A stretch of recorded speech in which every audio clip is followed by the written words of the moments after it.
Welcome back to the Alts Podcast. I'm your host, Horacio Ruiz. We bring you industry leaders and creators to give their insights on the rapidly changing and exciting world of alternative assets. Opinions expressed on this podcast by the host and podcast guests are for informational purposes only and should not be considered investment advice. Podcast hosts and guests may maintain positions in the offerings discussed in this podcast. Today's guest is Dr. Bill Sutton. It's a special episode for me because Dr. Sutton was one of my mentors at the University of Central Florida when I was getting into the sports industry. Dr. Sutton is the principal at Bill Sutton and Associates and Director Emeritus of the Vinik program at the University of South Florida. He also served as Vice President of Team Marketing and Business Operations at the National Basketball Association, working directly with Commissioner David Stern. He also writes a monthly column at the Sports Business Journal. He is regarded as one of the world's leading voices in the sports marketing industry, having decades of experience in academia and the private industry.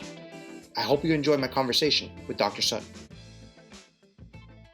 Dr. Sutton, thank you so much for joining me tonight. I really appreciate it. It's so great to reconnect with you. It's been a couple of years, but it's always a pleasure to talk with someone like you, and I know others will enjoy our conversation. Oh, absolutely. I'm looking forward to it. So you're considered one of the top sport marketing minds in the world.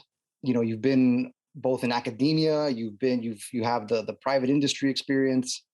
Let's just take a high picture view of it, right? Like when you look back at your career, what are the things that you've carried with you so far? Like what are the things that you look back on, the good and the bad? It's interesting. Since I'm 71 now, I do a lot of reflecting. And so I think one of the things I look back on is the most recent job at USF, where I had a chance to create a program. And I never knew I wanted to do that. I was at UCF, I was content. I thought I would end up retiring at UCF. And then the chance to go and create a program, my mantra was Tampa is our classroom. And I wanted to take advantage of everything that was in Tampa. And then I had two other goals. One was student placement and student debt. So we created this residency program, and the students would go to school all day Tuesday, all day Thursday. And then they'd work Monday, Wednesday, Friday for the Lightning, for the Bucks, for the Sports Commission, for the athletic department, whatever it was, right? That would pay their tuition in the second year. So they'd only pay tuition for 1 year. And when they left, they'd have a year's experience. That would be their internship as well. So they'd have it done before they left. And so it worked out that we had 100% placement for 7 years. And I'm real proud of that. I'm proud of that as anything I've ever done. I mean, I went through that grind at UCF, but I will say that that's a different model. I mean, right? Totally different model. And one of the things I saw a lot of things at UCF, and, Rich had a vision of what he wanted to do, and I supported his vision. But when I had a chance, and the Lightning really recruited me, the Lightning went to the university, wanted to start the program.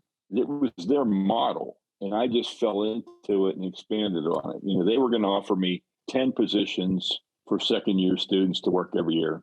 And then I knew if I was going to have 30 students, I needed 30 positions.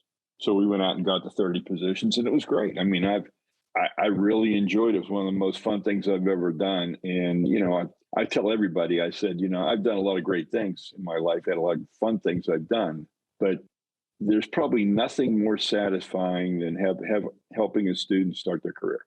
Yeah. And see that first job.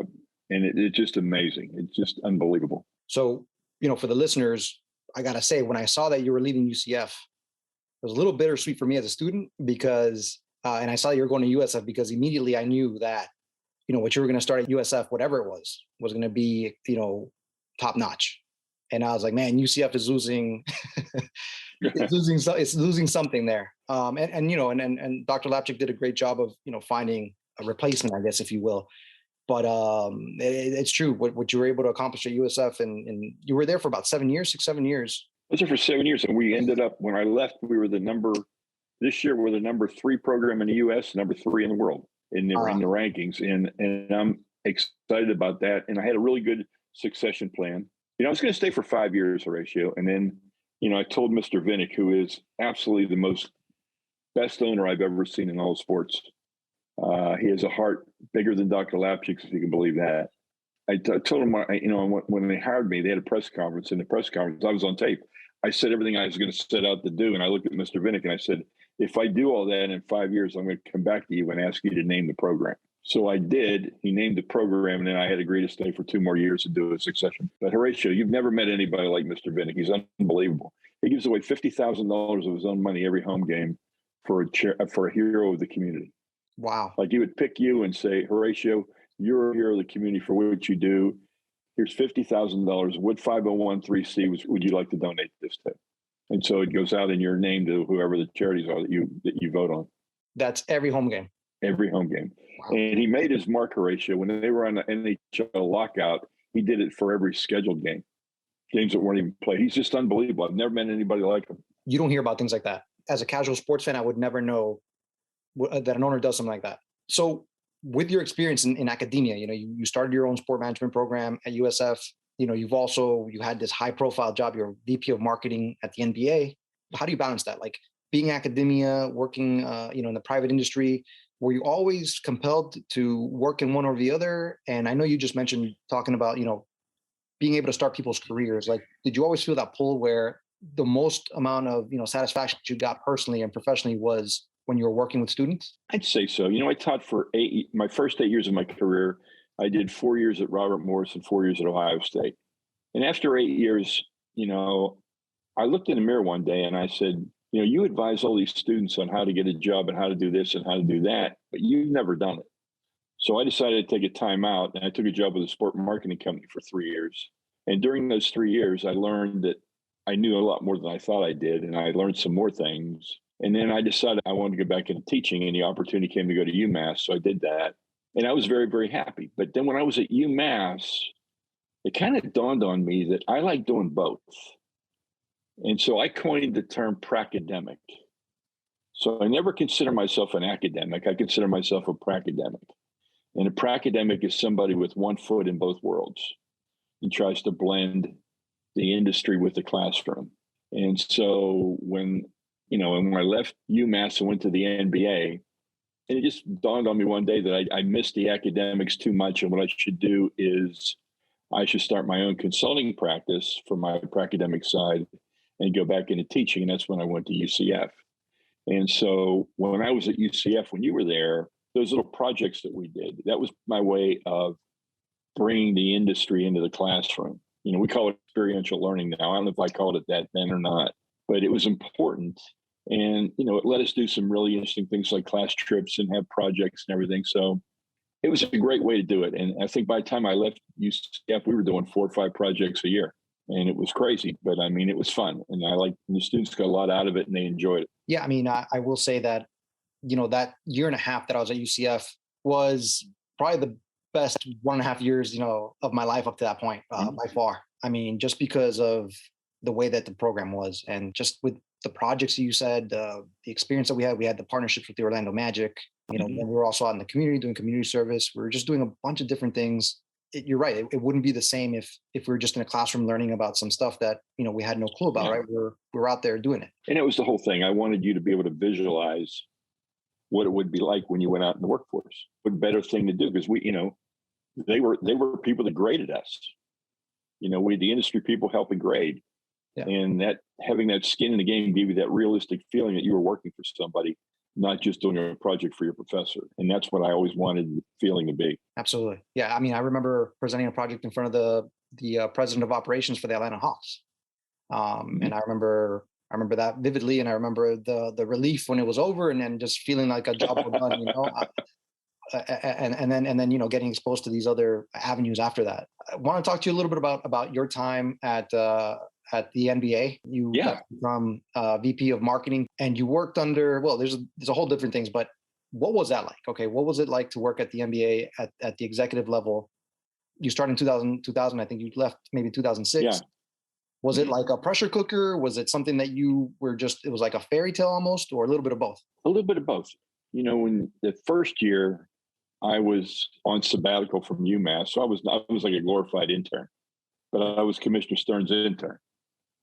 And so, working for him, it's high pressure because, he has high standards.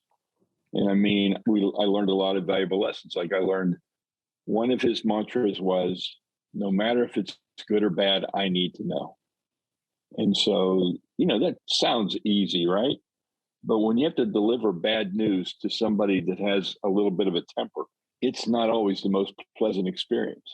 So I learned how to live that mantra and deliver good news and bad news. And that was a valuable lesson. And the way I describe my relationship with Horatio is I always had a bunch of ideas. And whenever I'd go into him with an idea, he would say, why? Why should I do that? And I have to sell it. And once I sold it to him, we would do it. And if it worked, thank God it did most of the time, I gained more and more of his trust. So I went from having a why relationship with him to a why not relationship with him. Like whenever I proposed something, he'd look at me and go, why not? Go do it. And so, it was a great learning experience for me. And it was, I'm sure there was a lot of raised eyebrows that a professor was coming in there doing this work. And what did he know? But, my good friend Bernie Mullen had done it years before at the Pirates and had gone through the same thing. So I had a good friend and mentor that had done the same path as I did. He just elected to stay in the industry and I returned to academia. But it was great. I mean, I worked on some projects. I helped create Teambo, which is still the model team services organization in pro sports. We did the NBA job fair, which I thought was a real valuable experience, trying to get a lot of young people in the NBA and help teams hire the right people. Just All-Star Weekend. I was sitting there last night and they were showing those clips of during the dunk contest. They were showing clips of the past dunk contest. And I remember the first NBA All-Star game I went to was the Vince Carter dunk in Oakland, California. And I was sitting right on the baseline looking straight across at him. So, I had a lot of good memories, met a lot of great people, still talk to a lot of those people. In my consulting business, I have 3 NBA teams on my client list still. So it was a profoundly changing experience because when I went back to the classroom, the students understood that I had done this, that I wasn't just somebody that had been in my office in an academic tower, that I had done what I was talking about. And I think that gave me a lot of credibility with them. And they would listen intently and want to know the things that I saw. And so that I got to do a lot of development with them, telling them what was out there. And then the other bonus was that since I had been out there, I understood what the jobs were that they were applying for. And I was able to help steer people into, the right jobs and introduce them to people and help them get some jobs. So I felt really good about that. But the NBA was a great experience. Wouldn't trade it for anything. When Commissioner Stern died, it was one of the saddest days of my life. He became a good friend, and I used to go see him twice a year whenever I'd go to New York.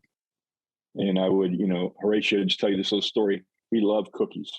He loved sweets. And so every time I went to New York, I would have ordered cookies on Golden Belly or somewhere that had the best cookies, the best chocolate chip cookies or whatever.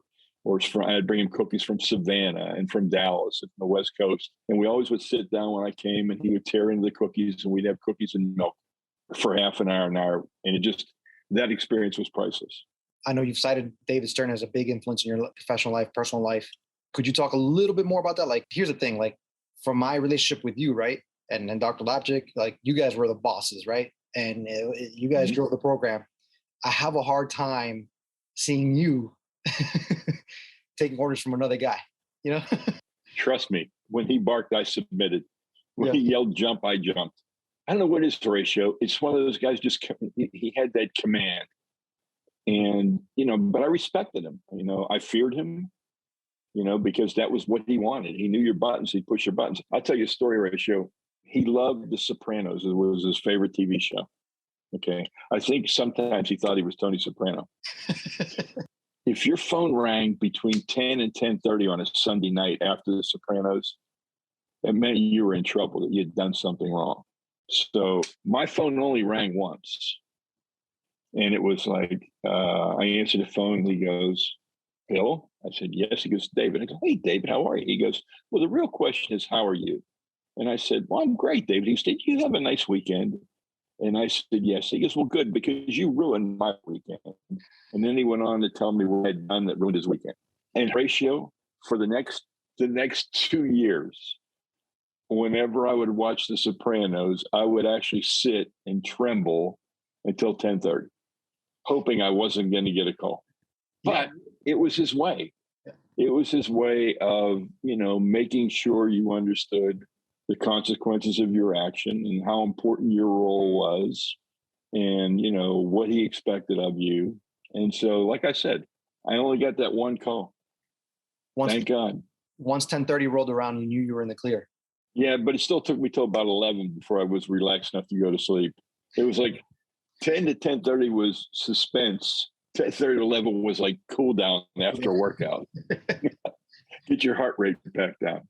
I loved the guy because he was very visionary and he was very intuitive about marketing.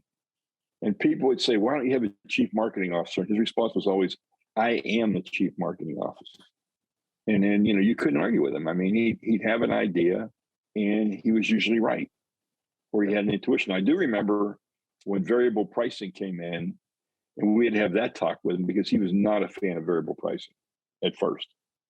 And his response was, you mean to tell me that not all of my games are equal? And I said, yes, not all of your games are equal. And he didn't want to hear that. I said, okay, look at it this way. Some of your games are worth more than others. So don't look at it that some aren't very good. Look at it that some have a higher marquee value than others. Like a Lakers-Knicks game in New York City, that's a really high label game, right? Or if Michael Jordan's coming into town, that's a high label game. But if you've got then like the Atlanta Hawks and the Utah Jazz on a Monday night in Atlanta, that's not a marquee game, and you have to live with that. And I'm saying the Atlanta Hawks and Utah Jazz of that time period, which was the early 2000s. And so we moved, we made progress, and we did different things. But he liked to experiment. After I found that out after a while, and sometimes he would bait you just to make sure. He was an attorney. And so one time I went in with an idea and he just ripped it apart. But I really firmly believed in it. I go, okay, David, if you don't believe in it, that's fine. I said, I'm going to keep working on this till I get you to agree.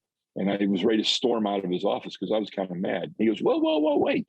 I just wanted to see how committed you were to your idea. So there was always a little bit of testing going on with that.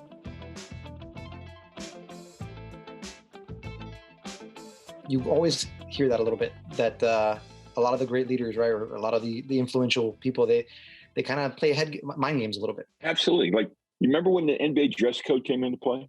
Yeah. Okay, well, here's how that started. He decided he's going to have a dress code. And people said, what's the dress code going to be? And he had a strategy. And he said, I don't know. It could be blazers. It could be shirts and ties. Could be suits. Could be business casual. He goes, I don't know. And he just kind of floated that out there. And he let the players react to that and come back to him with suggestions. And so when he finally released the dress code, it was something that had been fermented and cooked by the players and by the media and everybody else. So then he just released what he decided was fair. He didn't come right out with an edict and say it's going to be this. He knew better than that. He knew this was going to be a sensitive area, and he let it go. We let people percolate on it, make it seem like it was their idea. That is so interesting because that was a big deal when it came out. I was at a game the other night in Orlando, and Folks was on the bench, and he was dressed. And I turned to the guy I was with, and I said, that would have never gone under David Stern. He would have never let that outfit go. And I still think about things that, and I'd say David would have done this or David would have done that. It just that, it was a joy in my life, Horacio, and it changed me.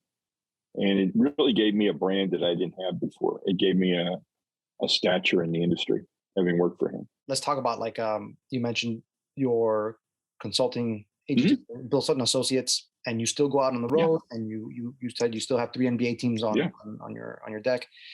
What is it like to go to these teams and see? The fascinating thing is, what do you see about them? Because you write so much about the way things could be and even should be, right? Like innovation, doing things differently, that the sports industry is slow to change. What are some things that you see that they're doing really well? And what are some things that still frustrate you about when you're doing the consulting? Well, you know what? COVID was interesting because I wasn't on the road for 2 years. So I did my first trips in January. I went to Phoenix and I went to Sporting Kansas City. And then this week I was going to go to San Diego, but I did it by Zoom instead. And next month, I'm going out to the 49ers. But if you've seen some of my SBJ columns lately, I've been on a real kick, and I'm going to present at the National Sports Forum in a couple of weeks about that we're out of touch with the young people that want to work in the industry. We haven't evolved. We haven't evolved in terms of salaries. We have definitely not evolved in terms of benefit. I wrote a column, Horacio, taking Maslow's hierarchy. And I said, Maslow's hierarchy in 2020 looks a lot different than it did when he wrote it. And I said, if you look at it, food, clothing, shelter was the bottom of the pyramid. Well, if you look at that now in 2022, that bottom of Maslow's pyramid would be food, clothing, shelter, insurance, cell phone, student loans, health insurance. Those would be all the things. And the next level would be childcare. I mean, it'd be things that you because you can't do anything until you address those needs. And so I've been telling people, I said, that unfortunately, when we hire people in the industry, there's too much month left at the end of their money. And it makes it really difficult. So I'm real proud that the Timberwolves have just announced a program where their minimum wage for the Timberwolves is that nobody at the Timberwolves will make less than $50,000. Wow. Okay. The Cavaliers have gone with 2 days remote, 3 days in the office. And I've got another team, I don't want to name them because it's hush-hush right now, is working on creating a daycare center for employees. And so I had been in I'd been in Seattle and working on this grad program at the University of Seattle. And I went to this place called Dick's Drive-In, really famous. It's like the original McDonald's kind of a concept. There's a sign in the window, $19 an hour, full paid medical, full paid dental, $6,000 bonus a year to be used for student loans, daycare, or tuition. That's a hamburger joint. So you can make more at a hamburger joint than you can for the Seattle Mariners or whoever in an entry-level job. And you got to think about it. What are they doing? They're saying that daycare and student loans and tuition are important benefits. There's some teams that offer tuition. I was shocked to find out not every team offered maternity benefit. I knew they didn't all offer paternity, but I just assumed every team did maternity benefits. So I'm on a crusade now. If we really want to attract the best and the brightest, and more importantly, retain the best and the brightest, we've evolved in the way we look at things. Horatio, we have kids, we hire them as salespeople. We put them in a room with 10 landlines and tell them to get on the phone and call people. What year is this? Who has a landline? Who answers a phone? I said, it's just crazy. I said, give everybody a cell phone. And the other thing is you should be selling using video and other techniques, not just auditory. Let me see what the experience is. So I'm trying to drag people with me into 2022. And it's hard for a lot of people because that's not the world they grew up in. And so they got promoted for doing things a certain way, and they could evaluate people a certain way based upon what they expected of them. And they just need to change. And it's hard. Change is always hard. But I'm hoping that, I'm going to be able to drag people along. Are you seeing that, because at least when I was coming up, working in the sports industry, and the common refrain was, you got 30 people knocking down the door for that one job. So it's almost like it's a privilege to be working for X, Y, and Z teams. Mm-hmm. Are you seeing that that's not the case anymore? Not the case. There's a real labor crisis because, with COVID, again, do people want to be in the office 5 days a week? No. Do they want to work nights and weekends? No. And a lot of people that were working in the industry got to work remotely. They spent time with their children. They got to tuck their children into bed. They got to take them to school. They got to have dinner with them. They got to coach their little league teams. All those things. We don't just all of a sudden roll the carpet back and say, okay, you can't do that anymore. No, you've now rediscovered that those things are important to you, that those things are fun for you, and you want to continue to do them. So you can't roll it back. And so you've got to adjust. It's nothing like it. In fact, I saw a 60 Minutes report a couple of weeks ago that said in 2019, 6 out of every 75 jobs had an opportunity to work remotely. Now it's 67 out of 75. The world has changed. The sport industry has to change quicker. Even I will say from 10 years ago, I mean, the idea of this remote work was kind of controversial, right? These ideas of Yeah, very much so. productivity and people aren't as productive, whatever. So two things from that. The first thing is, would you say then that it's as easy as ever then to get a job in the sports industry right now because of the need? Yes, I would tell you it's easier now than it's been in your lifetime. That's kind of mind blowing because I just when coming up through college and everything, you weren't told that. The second thing is, it sounds like you're gaining traction. Like you've kind of made a call, to action, and it seems like that there are people heeding that call.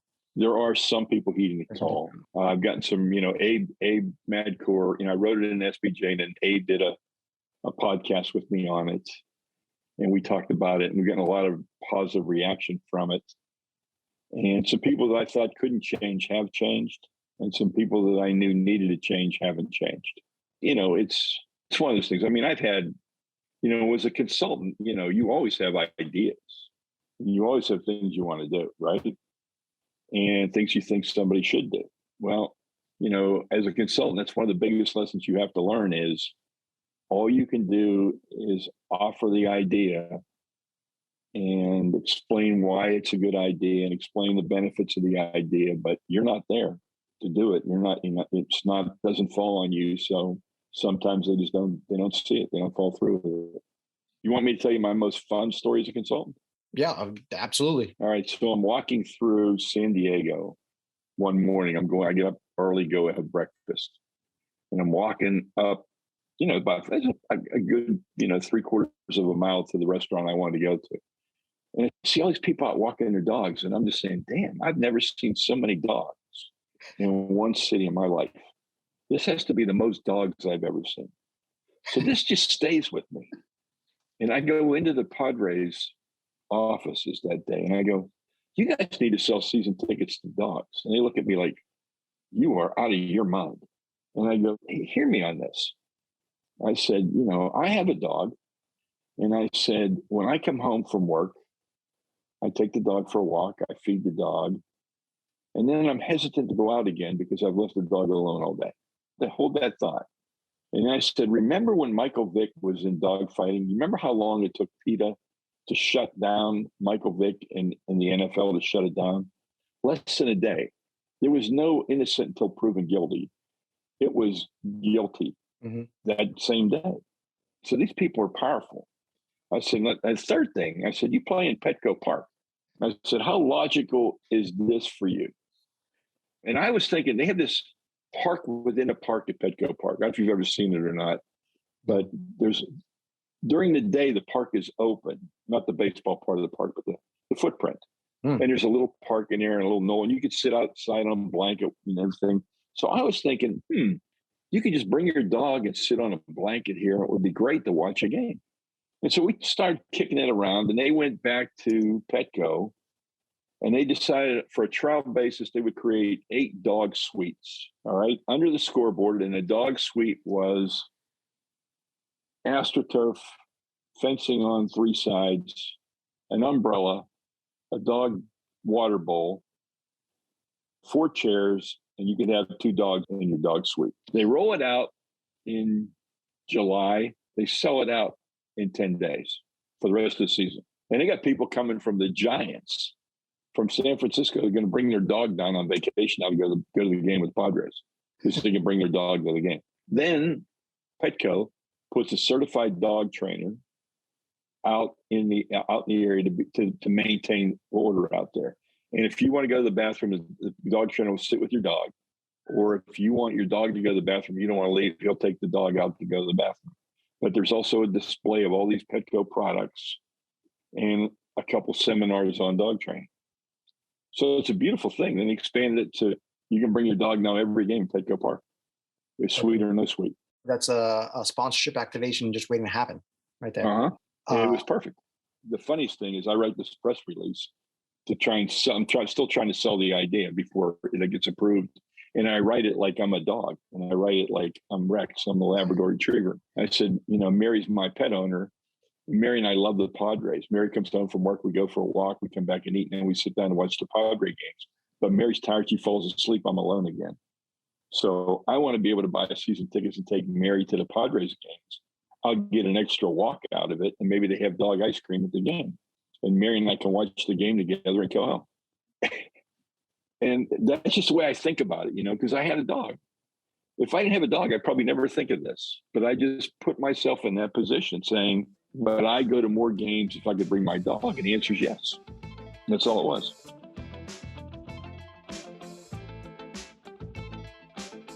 I love that trading of ideas, thoughts, and putting yourself out there and being like, I think this is going to work. When we talked earlier, you said that you had a webinar this morning, and you're starting another program, Mumbai University. It's called Geo Institute in Mumbai, and it was a webinar on my view of the sports world in the year 2030. The funny thing is, Horacio, I've heard about virtual reality for years, right? So, but we've always had visions of what virtual reality is. So in the presentation, I took a clip from Michael Crichton novel Disclosure, which was a movie with Michael Douglas and Demi Moore from 1984. And it's the first time I ever saw a view of virtual reality. Then I took a clip from Ready Player One, and I showed that clip. And then finally, I showed Zuckerberg talking about the metaverse. And I said, okay, here you go. It still isn't any of these things yet, but it could be, and it might be, and it should be. And let's talk about this, what it would do for sport. And then I've always said, I showed a picture of SoFi Stadium because they just played the Super Bowl there. And I said it's 70,000 seats. Do we think in 2030 we're going to need a 70,000 seat stadium? What if we have 50 million people with virtual season tickets and they sit at home in their metaverse with their avatars, friends, and they watch the game from home? And I said, do you need a 70,000 seat stadium? Probably not. And what if every seat is at the 50-yard line, right? I'm just every saying. Seat's at the 50-yard line, and then for an extra premium, I'll give you a view from the quarterback's helmet or the wide receiver. I'll give you whatever you want. Yeah.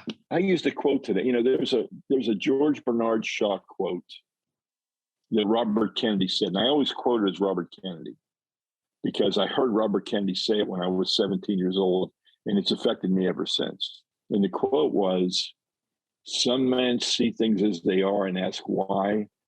I dream of things that never were and ask why not." And I love that quote. I love that quote. And that's kind of where I am. I mean, why? Why not? I mean, I'm a why not person to begin with. But, when we say these things, just like, I end up telling my clients right now that are doing certain things that I'm critical of. I say, hey, it's not 2019 anymore. COVID has changed all the rules. I said, there aren't any rules. We have to evolve and we have to grow. We have to develop. We have to envision things. I mean, the two most confusing things on the planet right now are NFTs and cryptocurrency. Because nobody understands, well, I can't say nobody. The vast majority of us don't understand what they are or why they're important. And I go back to the 80s when Apple was introduced. And people were buying Apple stock like crazy. And people would say, why? And he goes, I don't know. I just think this is going to be big.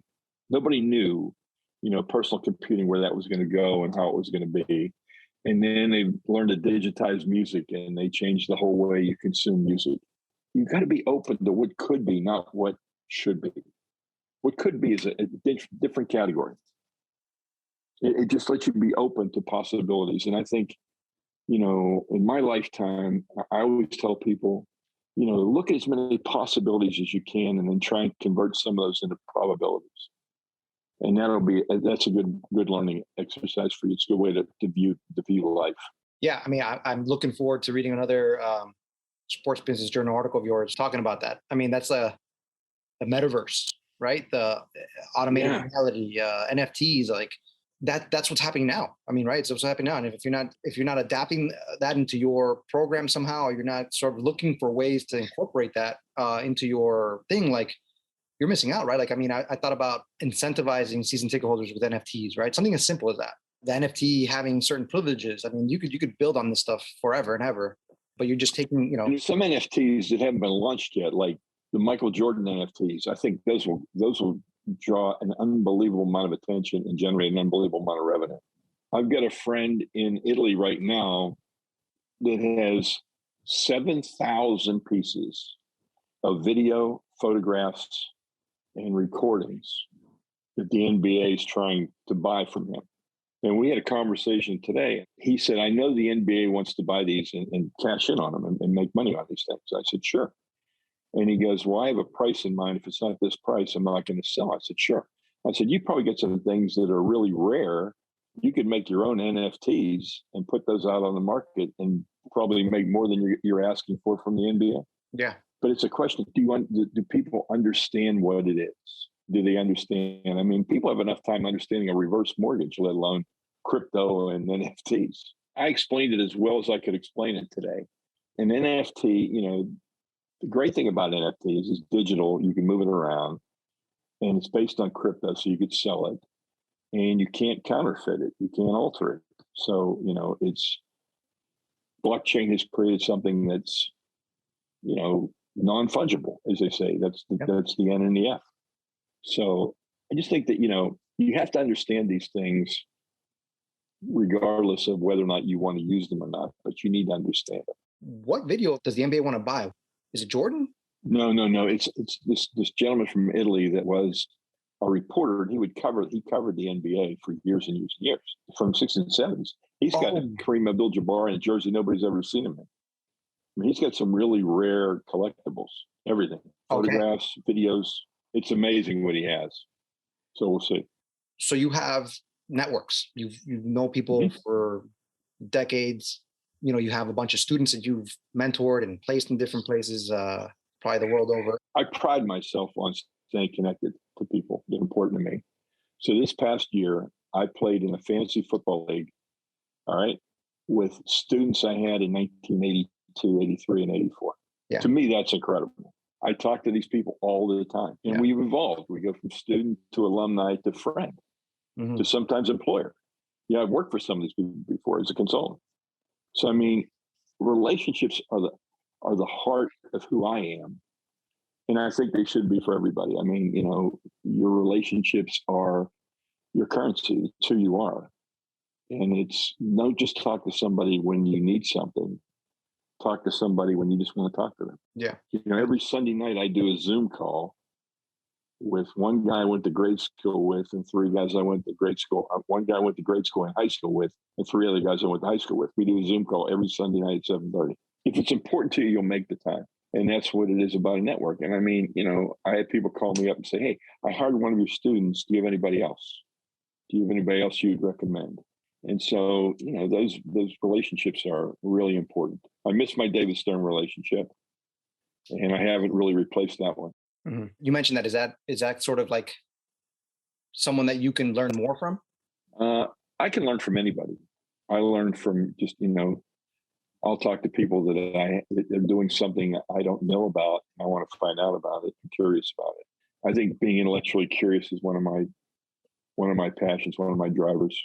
I want to know things. I mean, my youngest son, Dan, works for Riot Games, which is League of Legends.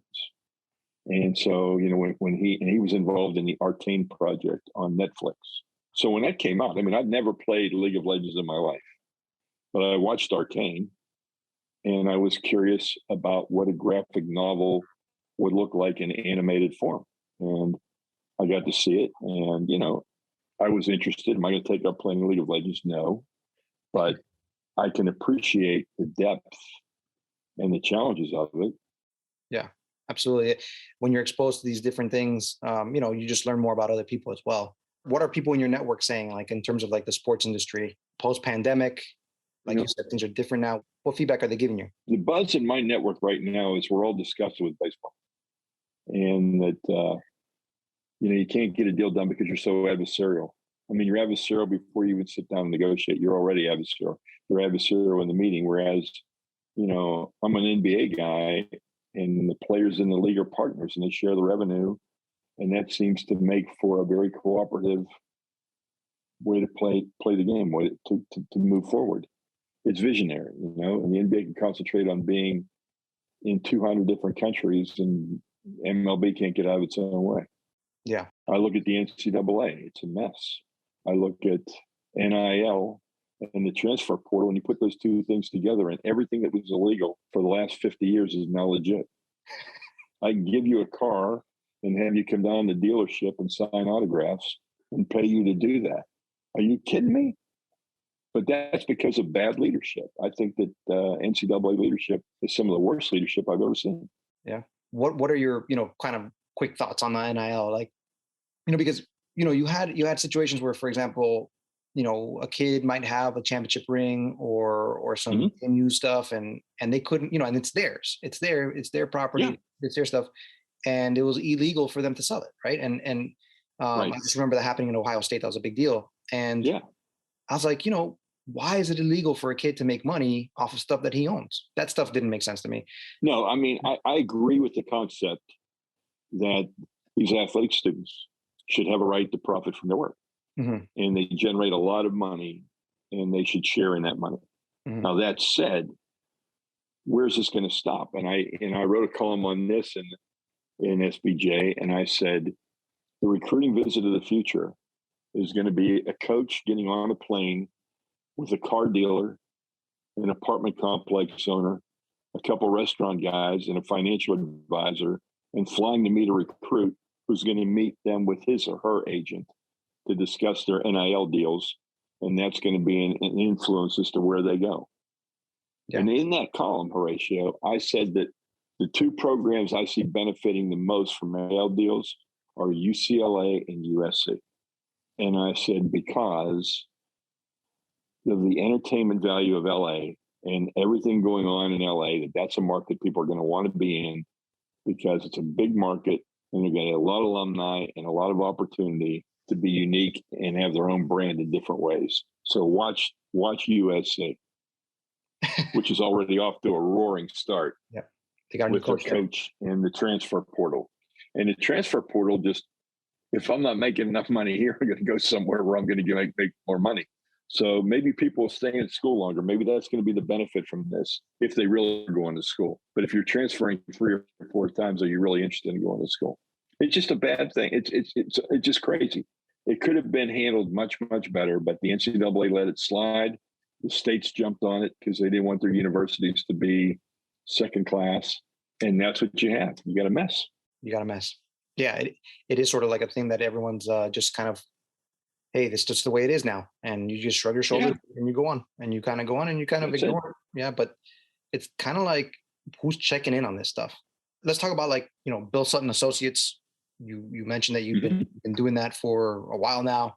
It was your way of kind of staying in the private industry while you went back to academia at UCF.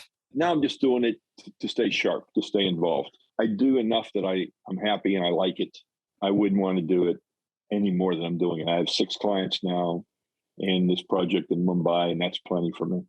And so this new project in Mumbai, you're looking for an executive director. You said, are you involved with that? Are you going to be doing teaching as well there? I'm probably going to go over there the first year and teach for 5 weeks to help get the program off the ground. But long term, what my goal is here, Horacio, it's not one of those things that it's on my hit list.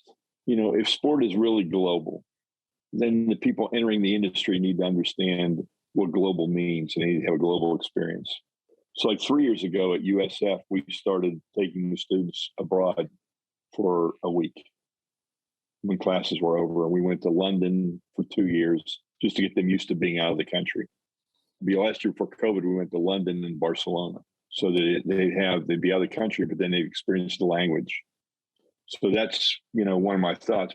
What I'm looking for with this program in Mumbai is to bring the students from India over to the U.S. for a semester and let them do an internship in the U.S. and then go back to India and do another internship. So you do something global, something domestic. And I think that will be a great learning experience for them. Like if they're going to do their internship in NBA India, maybe they come over here and they intern for an NBA team and then go to NBA India, or they do a soccer team or whatever they do. But that's one of my goals. And then hopefully some of the American universities where they would come, we would be able to convince the students there to go to India for a semester and experience cricket and things they've never seen before. I tell people it's so much more than language, it's culture. Anybody can learn a language, but you got to learn the culture to be able to understand how decisions are made and what's important to people. And you're involving everything. You're saying international, you're involving that practical experience and the learning. What better way to learn about a different culture or, a sport or than going to that place? You know how much I'm not a soccer fan, right? So when we went, I took them to see a Man City game one year. They loved it. They left at halftime, but they loved it. But I took them also to see Macbeth performed at the Globe Theater, because there's things that I want them to see besides sport. I want them to understand, like I said, culture and just understand the whole scope of entertainment. Absolutely. Last question, Doc, and I have to leave you with this. You know what it is? If the Pittsburgh Pirates said, Dr. Sutton, we need help. And that's stating an obvious. We need your expertise. Will you come out of retirement and help us? To be the president of operations. What are your thoughts on that? You know that I turned that job down once. I withdrew from the search. I have no qualms about that. But one of my former students is now the general manager of the Pirates. So I'm excited that I've got a wooden desk here. So I'm going to knock on wood, and I'm going to say that I'm hoping against all hope that in 2025, my Pirates will be competitive. I think they're going to be really bad this year. Maybe as bad as last year, which would be hard, but I think they could be as bad as last, unless they find some pitching. But I like some of the young prospects that the general manager is trying to build with. So we'll see. The question becomes, in that market, will that owner keep that talent once it's developed? And I'm not optimistic about that. But I'm a romantic. Everybody has their addiction. My addiction is the Pirates, as you well know. So I'm planning I haven't bought my plane ticket yet for opening day because I'm pessimistic, but I have my tickets for opening day. But it's a little disappointing. So yeah. I've got the Angels as the Angels are my backup team. Mike Trout is the best baseball player I have ever seen. And I've seen Mays, Aaron, Clemente, Robinson. I've seen them all. Yeah. And I would take Mike Trout. Dr. Sutton, it's always awesome, reconnecting with you. I know we talked a few years back when I was looking for some career advice for a minute. And I just really appreciate all that. So thanks again, man. Thanks for sharing all the stories and your insight. My pleasure, Horacio. I really enjoyed reconnecting with you, and I really had a good time conversing with you. I think it was a lot of fun. It brought back some good memories for me, and I'll have a smile on my face for the next hour. Same here, Doc. You have a good night, and I just really appreciate it. I'm sure we'll reconnect again, and I'm looking forward to meeting up in New York next year. Absolutely. Take care. Take care, Doc. I'm lucky to have the opportunity to meet certain people, and Dr. Sutton is one of them. His support and guidance when I was a graduate student at the University of Central Florida was invaluable, and he taught me lessons I carry with me to this day, including professionalism, the importance of innovation, and how to be kind. I appreciate that he is still very much a forward-thinking individual looking to get the sports industry moving, when most executives would prefer the status quo. As always, if you enjoyed today's podcast, let others know about it. We find our guests so interesting and knowledgeable, and I know others will too. Or leave a review or hit the follow button. Until the next episode, take care.